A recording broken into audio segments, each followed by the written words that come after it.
Are you excited to see Leo? Yeah? Good sitting. Oh. Oh, don't eat those. Hold on. Ow! It's Leo!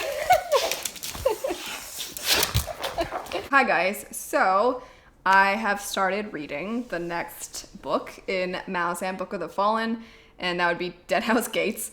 And I'm now very mad that I did not do a predictions portion of Gardens of the Moon because, okay, I'm gonna get into spoilers for just a second. I'm really sorry to exclude those of you who haven't read Malazan. Maybe some of you won't even care, so you can kind of keep watching if you'd like, but I'll put up on the screen when you can go to if you want to skip spoilers. But gosh darn it, I called Perrin's sisters coming back because I told my husband, who's been reading Malazan as well, I was like, you know that scene at the beginning where Perrin's talking to his sister and he's like, where's the other sister? And the one's like, she's not here right now. I remember telling my husband, I was like, that scene was pointless unless his sisters play a role later. It was still pointless in Gardens of the Moon. It didn't play a role in Gardens of the Moon.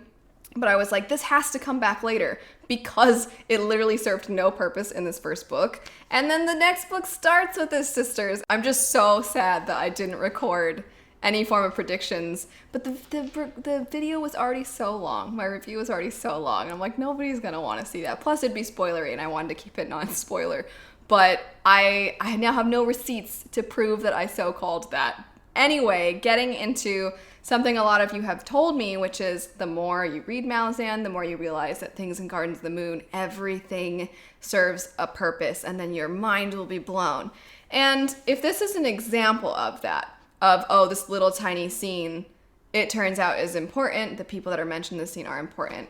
That particular example, not a great one, because I read that and thought, this is obvious to me. It was too obvious to me. Either this is completely pointless or this is an obvious, I need to let people know that Perrin has sisters because later in the series I'm going to have his sisters be characters. That said, I'm not going to make the same mistake twice. I'm going to make a prediction that will either make me feel really proud way later or it will make me look totally stupid and you guys who have read the series can laugh at me and be like, you're so dumb. This is something I think is possible. So, in the story, Lady Simtal, I think that's how you say her name, she was kind of screwed over a little bit and they made reference to the fact that she might commit suicide and you never actually see her commit suicide. Plus people can come back from the dead in the story, so I feel like death isn't really that final.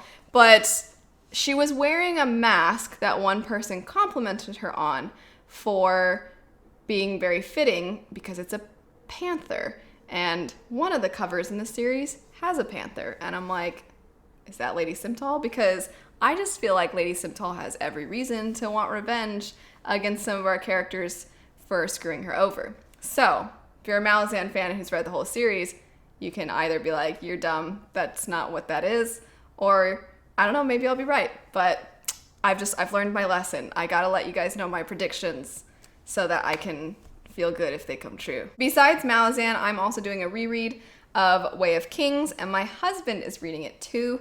So just like before when we were getting his thoughts on Malazan, you're going to be getting his thoughts on Way of Kings, which I'm super excited about because he's already pointed out some things that I've found pretty funny or kind of sweet. So you'll get some of Sean's thoughts here too. Hello, doggies. Oh, look how perfect and proper you are, Luna. Oh, and is Leo bringing his toy? What a good boy. Oh, good doggies. Oh, Luna, you're such a brat. Don't take it from him. Jeez. Thank you. I know it was you who brought it, Leo. Luna. Is it too hot outside for you?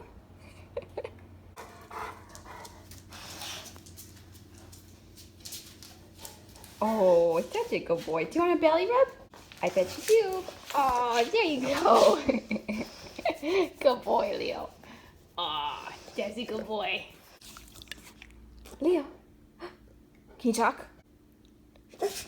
Oh. Good boy. Good boy. Good boy. Good boy. Can you sit? Good boy.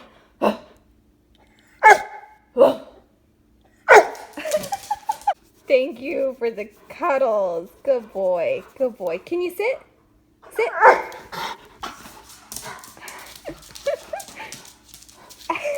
Alrighty, so I'm going to be talking about the first chunk of Way of Kings. This is a reread for me, technically. I read it back in 2010 when it first came out and before it was cool. And I don't remember anything except Kaladin is sad. So, to my surprise, his sad slavery self, or at least his sadness, didn't last as long as I recalled. I, for whatever reason, told myself he was sad for the entire 1,000-page book. But he gets it together pretty quick. He's at first sad, and then he's like, no, I must carry on and lead my bridge men. And so that was good. I think Syl is awesome. She's very funny. It makes me sad that she's learning about death, though. Like, I want her to stay innocent in some regard. Shallan is... her part's less interesting to me, but it's not a drag. I mean, I find it interesting enough. I do think it's funny because everyone just talks about how, well, I guess she thinks about herself like, oh, I can't say that. That would be improper. And then she finally says it, and it's just like, okay. Except for when she talked to the bookseller. She's kind of maybe a little bit more sassy there. Which brings me, I did note that when the bookseller suggests a romance novel to her, she says that she'll take Nearer the Flame, and it says, Nearer the Flame is written from the viewpoint of a man who slowly descended into madness after watching his children starve.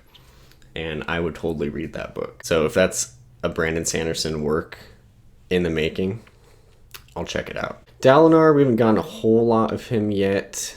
We did have the big fight with the Chasm Fiend. Elhokar, the king, not a huge fan of him, just running around like a crazy young child. He's already getting a little old. Adolin, he's okay. I get he's concerned that his dad's going crazy. And to me, the reader, I'm like, no, your dad's not crazy. But I feel like if I were in his shoes, I could see, like, maybe thinking your dad's going crazy. I feel like he is actually my least favorite perspective. I actually would prefer Shallan, her perspective, over Adolin. When I see Adolin, I'm like, oh, he's just gonna think about how his dad's crazy. Oh, one thing I did notice that I found amusing is the security in Kharbranth, wherever Shallan is.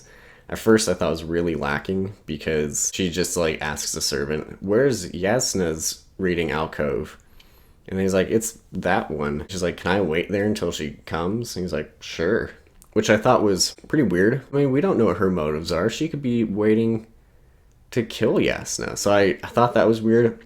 Luckily it was addressed when Yasna does show up. She says like, oh, the servants told me that you were waiting here. Which I'm like, good on you, servants. Because initially I was like, this could end very badly for anyone if you just go to the library. They'll just tell anyone where you are. So anyways, I mean, getting back to Kaladin and just him being a slave and sad and being a bridgeman. It really is, like I said, it's going at a quicker pace than I remembered. I get it's a 1,000-page monster, but it's actually moving a lot quicker. I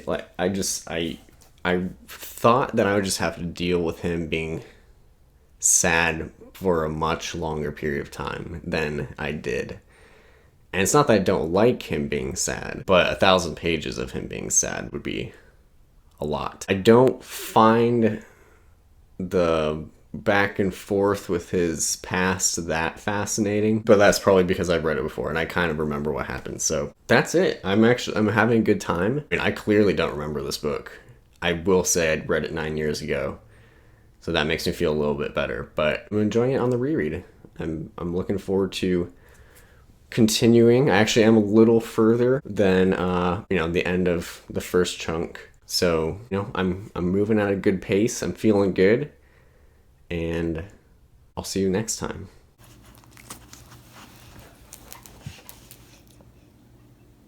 I just want to kiss you, Leo. I just want to kiss you. He's not having it.